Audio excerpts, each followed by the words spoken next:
Assalamualaikum Bu. Selamat siang Bu ya. Perkenalkan saya Tarik Azhara, dokter yang berjaga di klinik pada siang hari ini Bu ya. Sebelumnya Ibu, saya ingin mengetahui Bu ya, kira-kira Ibu tahu nggak Bu mengenai keluarga berencana itu apa Bu? Tahu sih dok, tapi setahu saya itu kayak untuk kalau misalnya nggak pengen hamil dulu, terus atau untuk jarak kehamilannya seperti itu sih dok. Sudah betul Bu, sudah betul. Nah baiklah Bu ya, sebelumnya di sini saya akan memberikan informasi Bu ya tentang metode yang tersedia untuk KB ini sendiri. Nah ini juga ada 4 metode Bu, ada alamiah, ada hormonal, AKDR dan juga kontrasepsi yang permanen. Yang pertama Bu ya, untuk metode alamiah itu sendiri biasanya itu bisa menggunakan laktasi atau juga bisa menggunakan kondom saat berhubungan seksual Bu. Lalu yang kedua itu ada metode hormonal, biasanya itu pakai pil KB ataupun suntik KB, yang mana suntiknya itu biasanya 1-3 bulan, sama juga implan Bu, yang biasanya kalau biasanya itu susuk gitu Bu ya, dimasukin ke dalam bagian bawah kulit gitu. Lalu yang ketiga itu ada KDR atau yang biasa disebut IUD Bu, yang mau dipasangin ke dalam vagina. Lalu yang terakhir itu adalah permanen, biasanya itu dilakukan pada laki-laki dan pria. Kalau misalnya perempuan itu namanya tubektomi Bu, atau penutupan penutupan dari saluran tuba falopinya, dan juga kalau laki-lakinya ditutup pada bagian vas deferensnya Bu ya, namanya vasektomi. Nah untuk manfaat dari kontrasepsi itu sendiri seperti yang diketahui Bu ya, dia tuh mencegah kehamilan, untuk merencanakan kehamilan dan menyudahi apabila ibu tidak ingin hamil kembali. Nah dalam masing-masing metode tadi Bu ya, itu ada beberapa ini Bu manfaatnya atau keuntungannya gitu Bu. Nah kalau misalnya yang alami tadi Bu ya, dia tidak menggunakan hormonal, jadi dia tidak perlu intervensi, jadi kayak biasa aja gitu ya. Tapi dan juga kalau misalnya kita pakai kondom itu bisa terhindar dari penyakit infeksi menular seksual. Nah kalau misalnya hormonal itu sendiri biasanya angka kejadiannya lebih tinggi Bu dibandingkan yang alamiah, karena biasanya orang itu rentan lupa gitu Bu kalau misalnya yang hormonal. Nah kalau misalnya yang AKDR atau IUD itu sendiri Bu ya, itu lebih aman dan lebih fleksibel Bu, tapi dan bisa ibu lepas jika ibu ingin merencanakan kehamilan kembali. Nah, sebelumnya Bu ya, saya izin bantu identitas data diri terlebih dahulu Bu ya. Dengan Ibu siapa Bu sebelumnya? Dian dok. Ibu Dian. Untuk Ibu Dian umurnya berapa tahun Ibu? 20 dok. Untuk pekerjaannya Bu ya?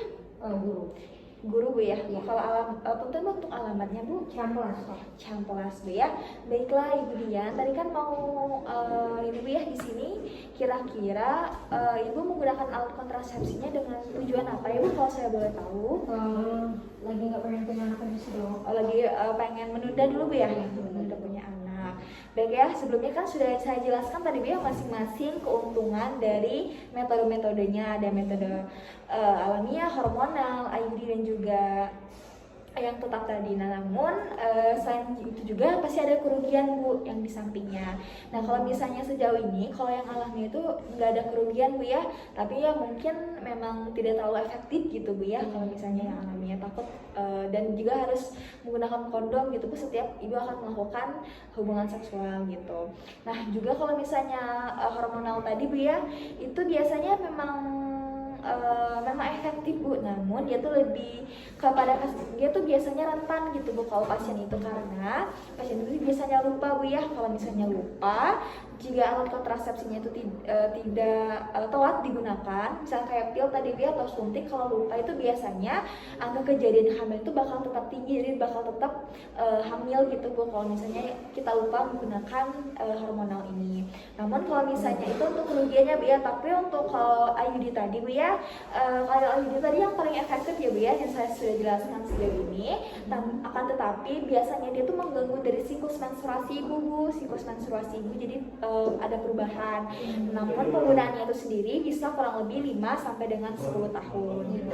Nah, sebelumnya Ibu Dian, sebelumnya apakah Ibu pernah menggunakan alat kontrasepsi sebelumnya Bu? Iya dok. Apa ya Bu kira-kira? KB suntik. KB suntik sudah berapa lama Bu?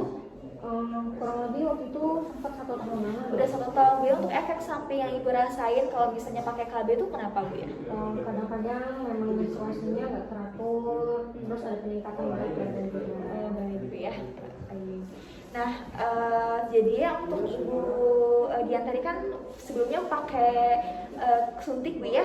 Nah, kira-kira sekarang ibu mau pakai metode apa Bu ya untuk KB ini? Iya, dari penjelasan dokter tadi sih dok ya, terus ditambah lagi saya memang lagi nggak pengen punya anak dulu ya dok ya. Nah, kayaknya saya mau milih IUD aja dok. IUD Bu ya, baik. Nah, IUD ini memang benar efektif Bu ya, dan sifatnya itu bertahan kurang lebih 5-10 tahun. Namun fleksibel ini tidak perlu nunggu 5 tahun untuk melepas. Jadi kalau misalnya ibu 3 tahun lagi atau 2 tahun lagi pengen punya anak, ibu bisa lepas Bu, nggak harus nunggu 5 tahun. Nah, tapi yang harus ibu ingat, menstruasinya itu memang bakal nggak teratur Bu, dari durasi, frekuensi, dan jumlah. Jadi ibu jangan heran Bu ya kalau misalnya nanti tiba-tiba banyak ataupun sedikit ataupun nggak teratur seperti normalnya seperti itu. Nah, nanti kalau misalnya ibu mau mau melakukan proses IUD atau pemasangan KB ini, nanti akan dilakukan follow up kurang lebih selama 4-12 minggu setelah melakukan pemasangan. Jadi Bu ya, karena ibu tadi sudah memilih IUD, sebenarnya saya ingin tanya Bu ya, ibu untuk hari terakhir haidnya Bu ya, itu kapan Bu ya? Baru sekarang hari kedua nih dok. Oh, hari kedua Bu ya. Sekarang hari kedua, lagi next. Selanjutnya Bu, sebelumnya Bu ya, ibu apakah ada masalah dalam menstruasinya Bu? Apakah dari haidnya adalah jumlahnya banyak gitu Bu?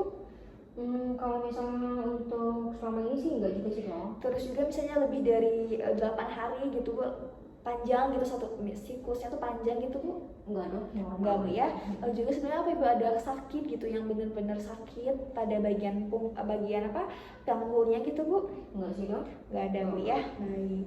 Nah, selanjutnya juga sebenarnya ibu sudah di antara menstruasinya Bu ya, apakah ada pendarahan gitu Bu, seperti bintik-bintik atau kayak spotting bintik-bintik gitu, atau saat berhubungan suami istri Bu apakah suka ada muncul darah gitu? Enggak sih dok. Enggak ada Bu ya. Dok. Sebenarnya ibu sudah punya anak berapa Bu?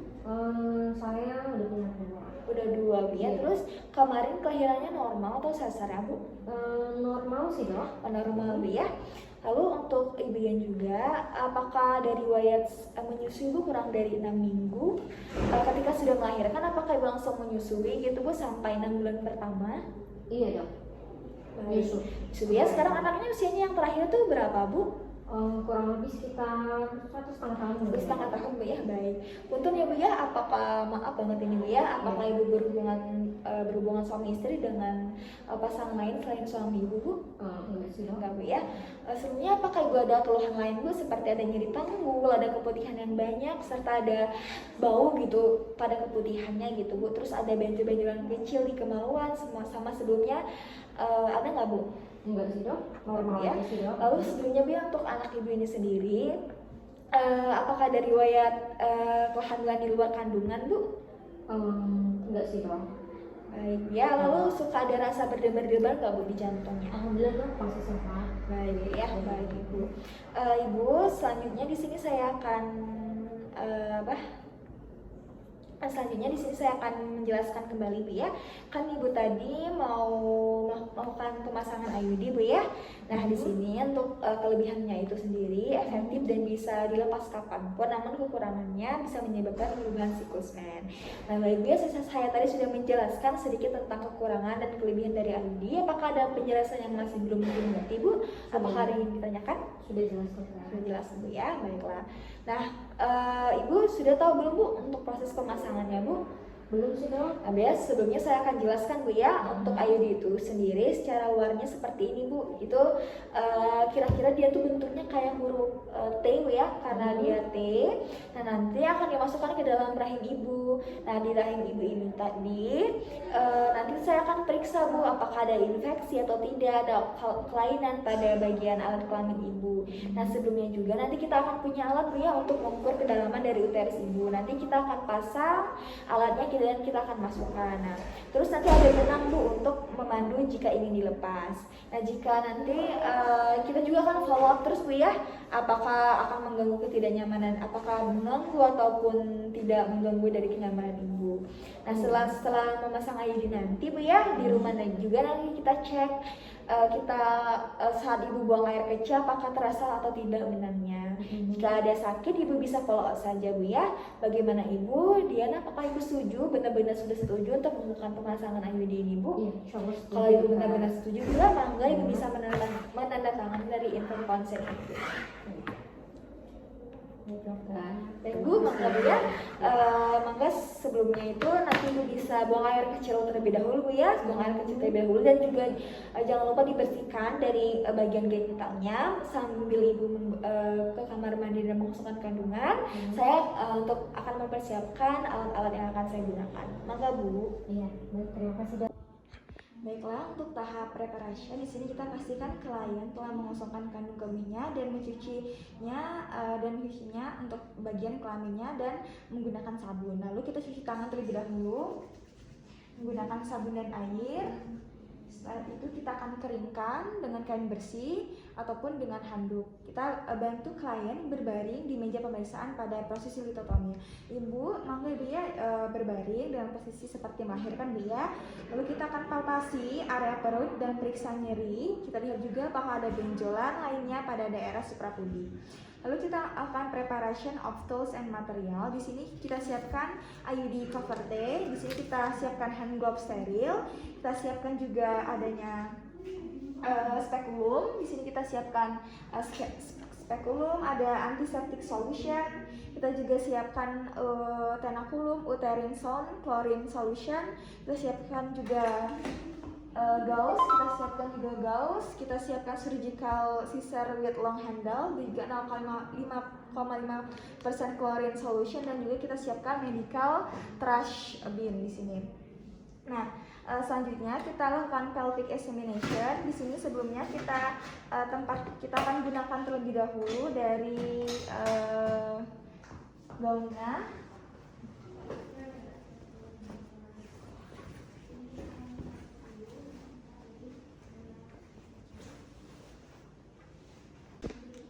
Lalu kita lakukan pelvic examination, kita lakukan pre-insertion dari measure-nya. Kita masukkan lengan IUD copper T380A ke dalam kemasan steril. Setelah itu kita buka sebagian penutup plastik dan kita lipat kembali. Kita tempatkan paket pada permukaan yang rata. Kita geser kartu dari pengukurnya.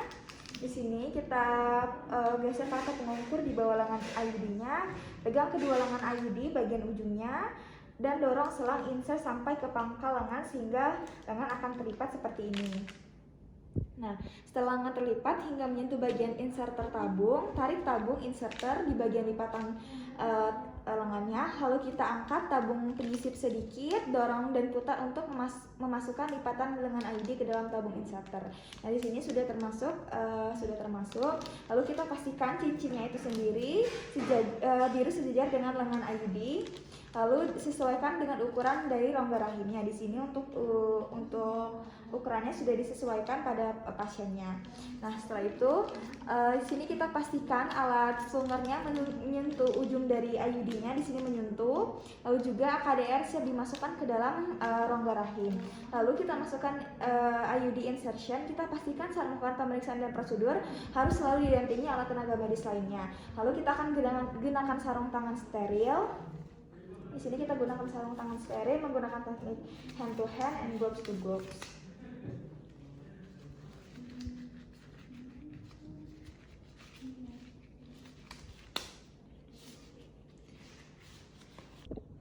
Setelah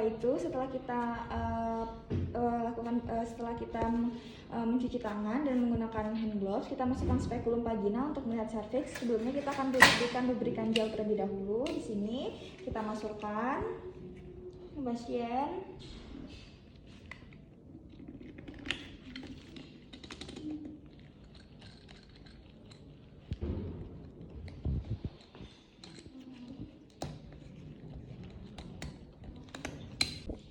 setelah itu kita akan saka-safik vagina dan leher rahim dengan larutan antiseptik 2-3 kali.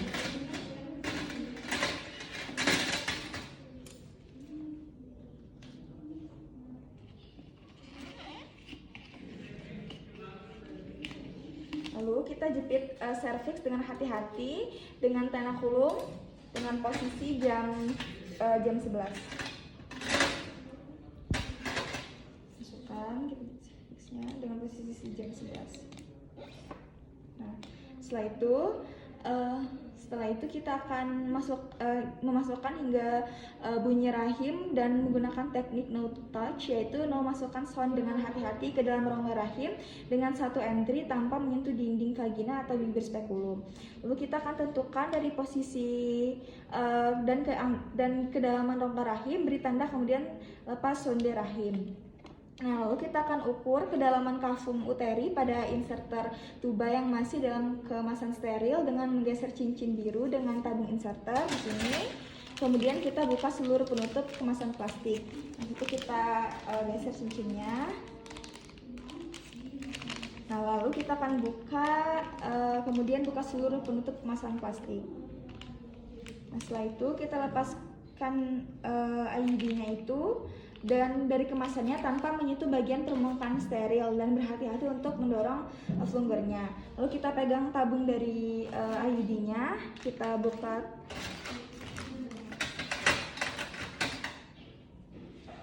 kita masukkan, lepaskan selang IUD dari kemasannya lalu pegang tabung IUD sini dengan cincin biru dalam posisi horizontal sejajar dengan IUD sambil menarik tenakulum dengan hati-hati dan masukkan tabung inserter ke dalam rahim sampai menyentuh cincin biru serviks atau sampai resistensi dirasakan. Nah, setelah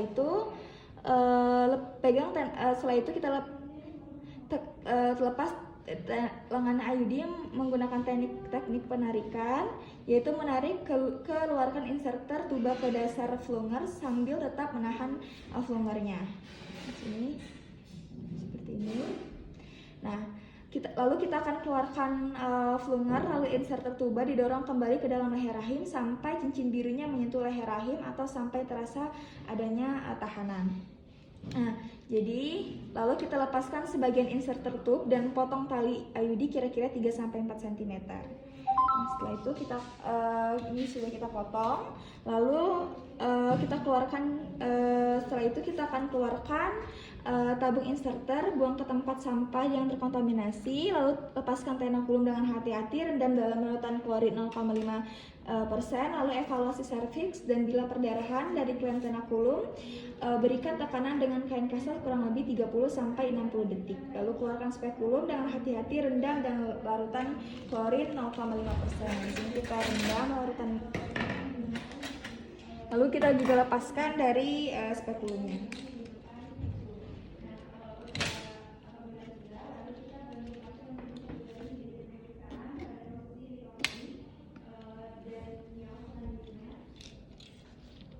Kita rendam semua peralatan bekas pakai dalam larutan klorin 0,5% selama kurang lebih 10 menit.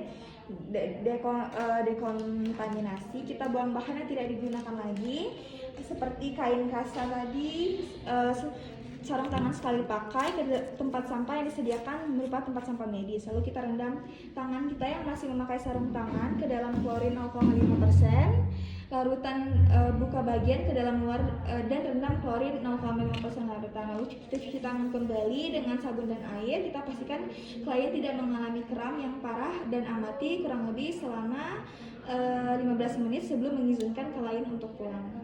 Baik Ibu Diana, alhamdulillah Bu ya, untuk pemasangan sudah selesai. Tapi Ibu jangan dulu pulang ya Bu ya, karena saya akan observasi kurang lebih selama 15 menit. Dikhawatirkan apakah adanya nanti kram ataupun keluhan lain Bu ya. Nah Ibu, tadi kan sudah melakukan pemasangan IUD Bu ya. Nah nanti ketika Ibu sampai di rumah, Ibu bisa cek Bu saat Ibu buang air kecil, mungkin ada sedikit tidak nyaman. Tapi kalau ada rasa tidak nyamannya semakin mengganggu atau semakin meningkat Bu ya, Ibu segera hubungi dokter atau bidan yang terdekat tuh ya. Nah kalau misalnya kalau Ibu ada rasa yang tidak nyaman terus menerus sampai mengganggu aktivitas, Ibu bisa hubungi saya dan segera diperiksa Bu ya. Nah, Ibu bisa datang ke sini lagi untuk kontrol kurang lebih 2 minggu ya Bu ya. Nanti setelah 2 minggu pemasangan, Ibu ke sini lagi, nanti kita akan evaluasi kembali. Nah, ini Bu ya, kan sebelumnya sudah saya jelaskan juga Bu ya, bahwa untuk IUD-nya itu sendiri jenisnya itu ada Tebaga IUD T380A. Itu tuh jenis IUD, salah satu jenis IUD yang bisa digunakan 10 tahun berturut-turut ya. Jadi Ibu bisa gunakan ini kurang lebih selama 10 tahun ya. Nah, Ibu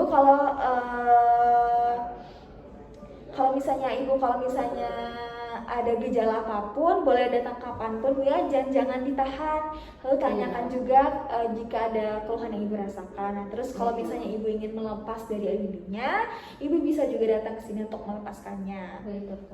Baik Bu ya, sebelumnya Bu ya, saya ingin konfirmasi Bu, kira-kira apakah Ibu sudah paham Bu penjelasan dari saya?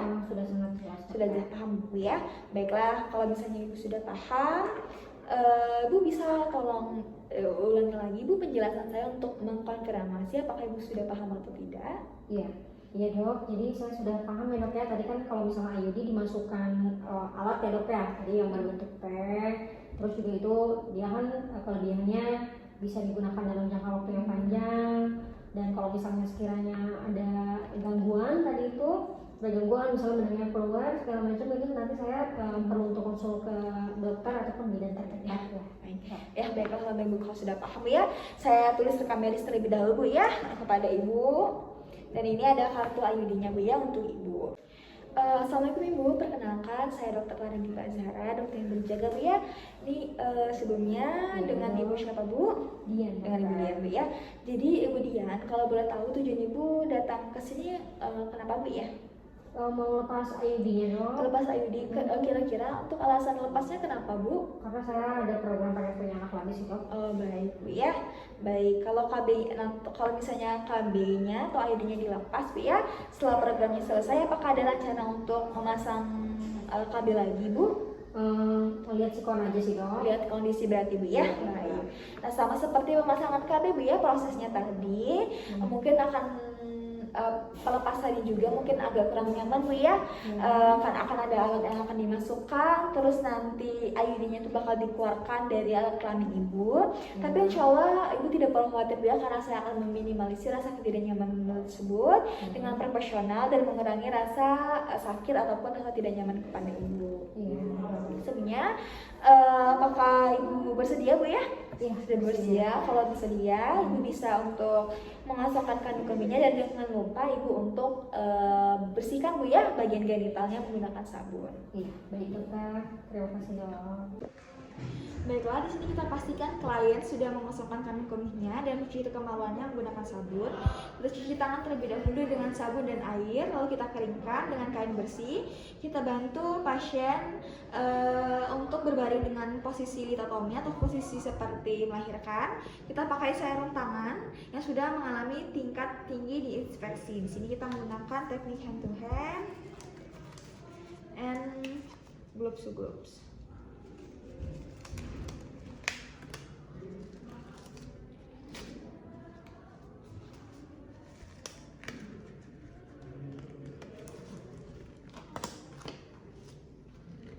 Nah, setelah itu kita akan menyusun peralatan dan bahan yang akan kita gunakan dalam wadah steril atau wadah distensi tingkat tinggi. Di sini kita akan gunakan spekulum. Nah, di sini ada tenakulum. Di sini juga kita siapkan adanya sonde. Kita siapkan juga mesin jepit ovum sini, dan juga kita siapkan adanya lampu, kita hidupkan. Nah, setelah itu kita pastikan saat melakukan pemeriksaan dan prosedur didampingi oleh tenaga medis. Lalu kita lakukan pemeriksaan di manual terlebih dahulu. Di sini kita masukkan, kita pastikan serviks dan dapat bergerak bebas. Tentukan ukuran dan posisi dari rahimnya. Pastikan apakah ada infeksi atau tumor pada adenosannya. Lalu kita akan masukkan spekulumnya terlebih dahulu untuk melihat serviks. Lalu kita masukkan spekulumnya di sini. Kita masukkan.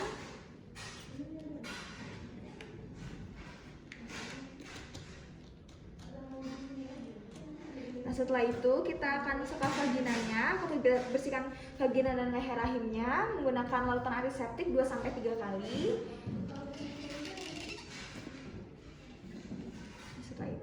kita jepit tali IUD-nya dengan mantap, dengan hati-hati untuk melepaskannya. Oke, kita seperti itu, masukkan, kita jepit, lalu setelah itu kita tarik tali. Selanjutnya kita tarik talinya menggunakan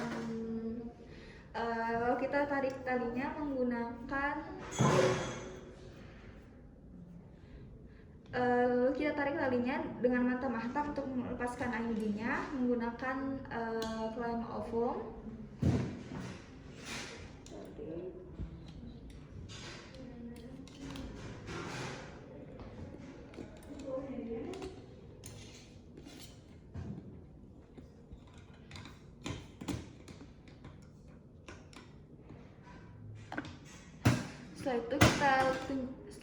Setelah terambil, kita lepaskan. Di sini terlihat kita lepaskan, tunjukkan IUD-nya kepada pasien, lalu kita rendam ke dalam klorin 0,5% dalam larutan.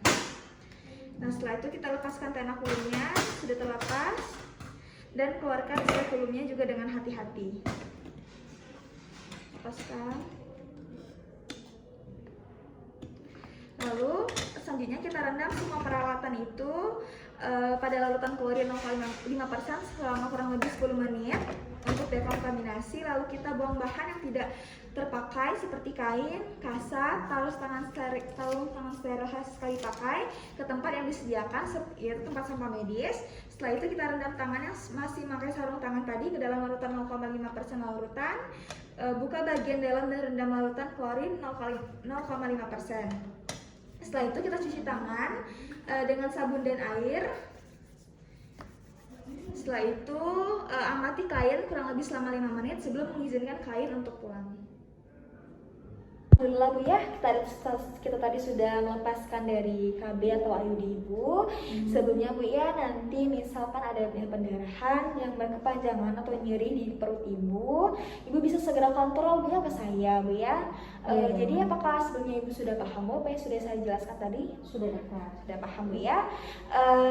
Kira-kira apakah ada yang ingin ditanyakan lagi Bu? Tidak ada sih Dok. Baiklah Bu ya, nanti sebelumnya Bu ya sudah saya jelaskan lagi Bu ya, misalnya Ibu mau menggunakan KB kembali, tadi ada jenisnya, ada KB yang alami, ada yang hormonal, ada yang permanen, dan juga ada yang IUD-nya yang sebelumnya Ibu sudah gunakan Bu ya, yang mana masing-masingnya itu ada manfaat dan juga kekurangan maupun kelebihan dari masing-masingnya. Nanti kalau misalnya Ibu pengen memasang lagi, Ibu bisa konsultasikan kembali ke saya segera mungkin Bu ya. Baiklah Ibu, kalau misalnya Ibu sudah selesai Bu ya, saya akan mendokumentasikan dari pelepasan IUD di rekam medisnya.